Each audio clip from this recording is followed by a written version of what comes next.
In this video, we're going to begin making the custom transmission tunnel to fit this T56 into this 1971 Camaro. Stay tuned. Alright guys, so as I mentioned, we are going to begin working on this custom transmission tunnel. For those of you that don't know or that haven't been following along, I used to have a square piece that I had over top of this piece that was cut here. It was okay, but it was close to the shifter, as one of you guys pointed out. Probably too close to where it might vibrate, and also it didn't look that good. I'm after a factory look here. I want the car to look as good on the underside as it does on the top side, the outside, all that stuff. I want it to look like it came this way from the factory. And that square piece that I had on top of there, you could just tell right away by looking at it that it was just kind of thrown on there. I mean, there was a good bit of work that went into it and all that stuff, but it just doesn't look right. So what we're going to do today is we're going to go ahead and cut out this section of metal on both sides. I'm just going to cut on the welds that I already had here from the floor pan because I don't want to dress two welds on the back side. It just doesn't make sense. So go ahead and cut right along there, get rid of all this, and then we're going to do that on the other side. And then what we're going to go ahead and do after that is we're going to take some 1/8 inch round stock and we're going to basically create almost like a skeleton, if you will, that we'll be able to use to create a paper template and then test fit our metal and all that good stuff. So what I'm after here, just to keep things simple, is I'm going to go ahead, let's throw this 2-foot level on here. So basically this is what I'm after as far as the tunnel goes. It'll come right down into here and we'll weld it right here to this piece. I can't cut back any further because this is where the brace is. I don't know if you can see under there, you can kind of see where the brace start is. But right here where I cut is right up against that brace. So I don't want to cut back any further. You can see up here, I've got plenty of space. I can fit my whole hand under here. Probably have about 1 inch to 1.5 inches right here.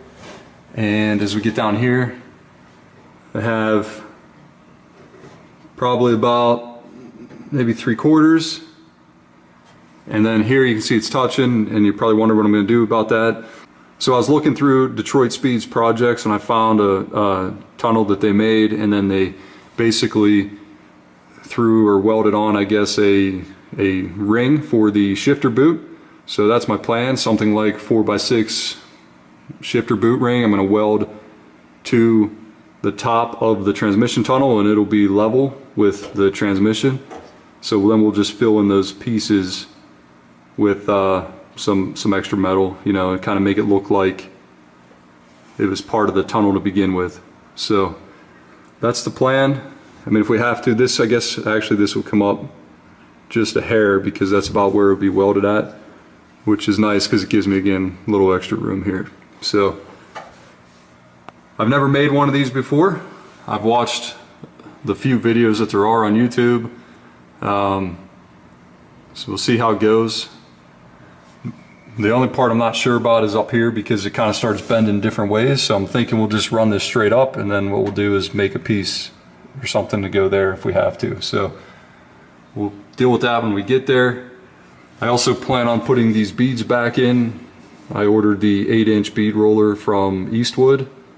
So just for this job, it's a pretty heavy duty bead roller. It should be able to do it. I plan on using 18 gauge steel. If that gives me too many problems, I'll jump up to 20 gauge. I'm going to go ahead and set up the camera. And again, we're going to go ahead and cut this out. I'm just going to go down and then straight up. And we're going to do it on both sides.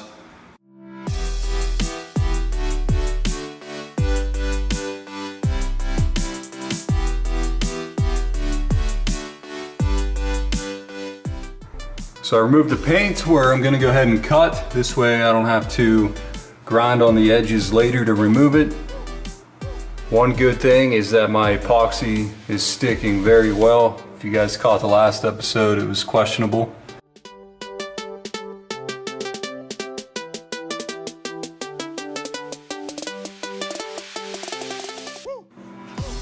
All right, taped up.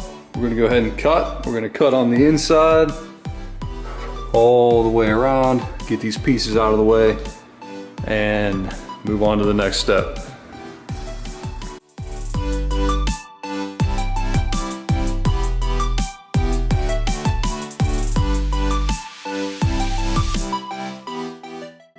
Trans looks a lot bigger with no tunnel around it, that's for sure. No turning back now.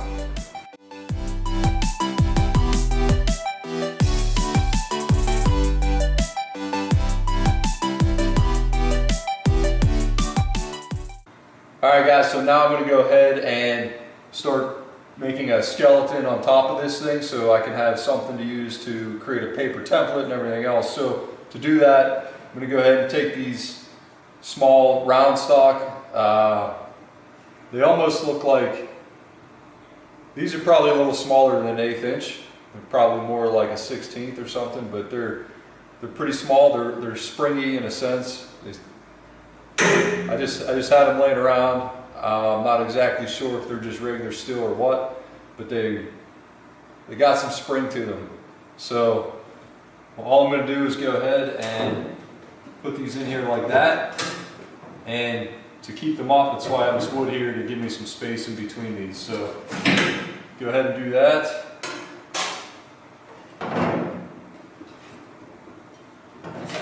I got shims here as well. I'm trying to get,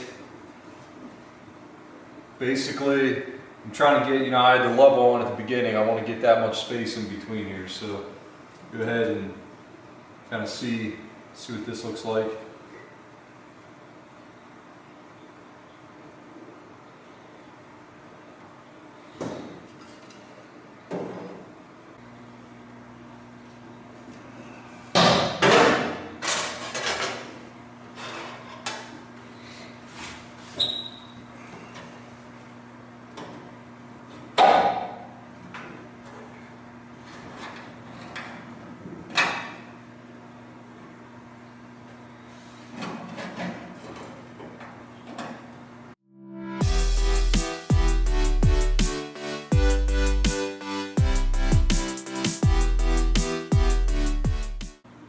All right guys, so we got the steel rods in place.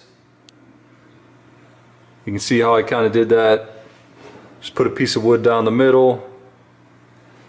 That goes up, and of course we probably need one more rod just to go around there before we cut the paper template. We come down, shims. All right, here's the other side. Kind of see what's going on.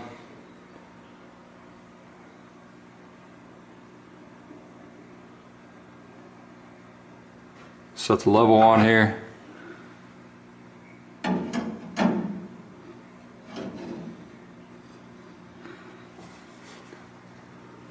So you can see where it's touching at up here. It's going to come around here. So again, probably just need one more rod in there before we make the template. Take a look underneath. So you can see it's all pretty tight to the level. It's close enough anyway. Alright, so now we're in the car, we're looking at it. This is towards the front of the car. You can kind of see how that's looking. These cars had more space on the left than it did on the right. And I'm assuming that's just for all of the shift linkage for the 4-speed that was in this car. But maybe not. Some of you guys can chime in there. So in this case, what I'm going to need to do is probably take all these off and put more of a sharper radius into them so that they come down sharper to give me a little more space. Alright guys, so you can kind of see how much clearance we have there. And again, this is all kind of mock-up, so we're pretty good. I mean, we got a lot more than we had before. This is still tight here. I might have to just create something on the new tunnel for this. I mean, even if I come straight down and over, you know, it's just, but I'll see what I can do. I'm going to try to take this and come down a little steeper, but I still got to tie it back into this piece here. So I can't go too steep, but you can see this piece is in a little further right now, so it needs to come out. So I'm going to go ahead and work on trying to bend these rods a little bit so that we get that steeper radius. But all in all, that would probably work really good. The only thing that I don't like right now is that vent tube is a little close, and then where this piece is coming is a little close, but again, I can tell it just needs to come out like this piece here. So I'm gonna go ahead and work on bending these. Might take me a little while, just time lapse it, and then I'll check back and we get that going.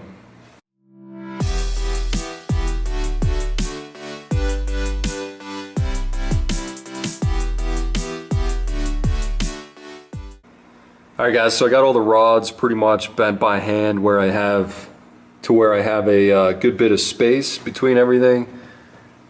Probably can't see it, but it's pretty good. So the only part that's kind of tight is right here, but I think we'll get it because I'm going to use this to get close, especially more for the height, but then these sides here I can have, you know, some flexibility in how I bend these. Now over here, this reverse lockout solenoid is kind of a pain. It's in my way. I found a kit online that lets you kind of get rid of all this, and it gives you a spring, so it's still a little hard to shift into reverse. So I'm pretty sure I'm going to eliminate this and just go with that delete kit that still gives you some resistance as far as going into reverse. It won't be as much as this, but it'll be enough to where you know you're trying to get in reverse. So I'm going to do that. We'll see how it all goes. I'm not 100% sure yet if I'm going to remove it, but as far as I can tell, it's going to be tight. So it'll be plan B. If I don't have enough clearance here or I can't get the bends I want, then I'm removing it. Otherwise, it can stay. So other than that, it's pretty good. So I don't think I'm gonna weld these in place or anything. I'm just gonna kind of leave them there and see how it goes, and then I'll just keep fitting the metal over it to see. But for right now, I'm gonna leave this the way it is and call it a day. All right guys, that's it for this one. A little shorter video, but I wanted to get you guys some content because it's been a while since I've uploaded. Had a renovation going on, just want to get that behind me. So I'll be getting back out here more often. So in the next video, we'll probably work on getting our paper template cut out, getting our sheet metal cut out, and then we got to get a tool built to actually bend the metal. So some combination of that we'll work on in the next video.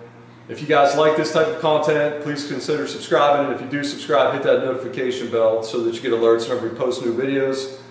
If you got any questions or comments, go ahead and put them down below. We'll see you in the next one.